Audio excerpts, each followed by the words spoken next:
Selamat pagi Bapak, Ibu, Saudara-saudari, dan adik-adik yang berbahagia. Selamat berjumpa kembali dengan program Satu Hati, Sapaan Tuhan Tiap Hari edisi Rabu 25 April 2023. Untuk mengawali program Satu Hati ini, mari kita berdoa. Bapa yang ada di surga, terima kasih Bapa telah membangunkan kami di pagi hari ini. Bapa, untuk mengawali hari ini kami akan mendengarkan firman-Mu. Kiranya Engkau memberkati kami sehingga kami dapat memahami apa yang Engkau firmankan kepada kami. Dalam nama Tuhan Yesus, doa ini kami panjatkan. Amin. Saat ini saya ditemani oleh adik Bella, salah seorang anak sekolah minggu GKJ Condong Catur. Adik Bella akan membacakan bahan dari Lukas 23 ayat 42 dan 43 yang digunakan sebagai sumber renungan pagi hari ini. Silakan Dik Bella. Dan firman Tuhan pagi ini diambil dari Lukas 23 ayatnya yang ke-42 sampai 43. Lalu ia berkata, "Yesus, ingatlah akan aku apabila engkau datang sebagai raja." Kata Yesus kepadanya, "Aku berkata kepadamu, sesungguhnya hari ini juga engkau akan bersama-sama dengan aku di dalam Firdaus." Demikian firman Tuhan. Terima kasih Dik Bella. Bapak, Ibu, Saudara-saudari, dan adik-adik yang berbahagia, Lukas 23 ayat 42 dan 43 ini menceritakan penggalan dialog antara seorang penjahat dan Yesus yang sama-sama disalib di Golgota. Dalam renungan pagi ini saya akan memulainya dengan ayat 41, di mana di dalam ayat 41 ini khususnya di bagian awal dikatakan bahwa penjahat tersebut mengakui bahwa dirinya bersalah dan layak dihukum salib.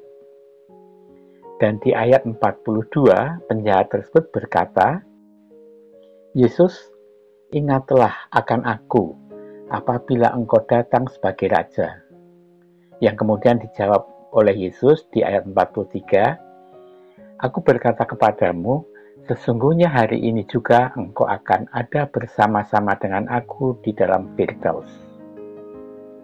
Dari cerita ayat-ayat di atas, sangat jelas bahwa pengakuan dosa dan keyakinan penjahat tersebut terhadap Yesus sebagai raja menyebabkan penjahat tersebut mendapatkan jaminan masuk surga.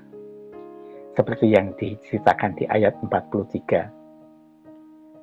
Bapak, Ibu, Saudara-saudara, dan adik-adik yang saya kasihi, ayat-ayat di atas menjelaskan bahwa keselamatan hanya didapatkan melalui iman dan percaya, seperti dicontohkan oleh penjahat tersebut.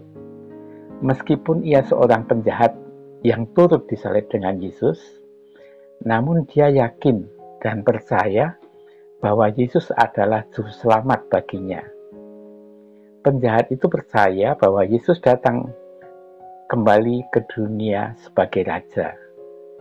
Oleh karena itu, penjahat tersebut menyatakan pertobatannya dan minta agar Yesus mengingatnya. Bapak, Ibu, dan adik-adik sekalian, kisah tersebut tentunya masih sangat relevan dengan situasi di zaman sekarang. Kita sebagai orang Kristen sering melakukan banyak dosa. Bahkan banyak di antara kita yang merasa nyaman dengan dosa-dosa kita. Tentunya sebagai umat Kristen yang beriman, sikap tersebut harus kita tinggalkan. Apabila kita melakukan hal-hal yang dianggap dosa, kita perlu mengakui dosa tersebut dan bertobat sehingga dosa kita diampuni. Oleh karenanya, kalau dikaitkan dengan subtema Satu Hati di pagi hari ini yang berbunyi dijamin masuk surga, maka kita sebagai orang Kristen apabila melakukan perbuatan dosa wajib mengakui dosa itu, kemudian bertobat dan mohon ampunan pada Tuhan. Dengan cara seperti itu, maka jaminan masuk surga pasti akan kita dapatkan. Amin. Mari kita berdoa. Tuhan, kami kembali menghadap kehadirat-Mu untuk mengucapkan puji syukur dan terima kasih karena Engkau telah berfirman kepada kami di pagi hari ini. Kami mohon penyertaan-Mu Bapa agar kami dapat mempergunakan firman-Mu ini sebagai pedoman hidup kami sehari-hari. Kiranya Engkau juga selalu mengingatkan kami agar kami selalu bisa mengakui kesalahan kami dan bertobat kepadamu saja. Terima kasih Tuhan, sertailah kami di sepanjang pagi hari ini. Dalam nama Tuhan Yesus, doa ini kami panjatkan. Amin.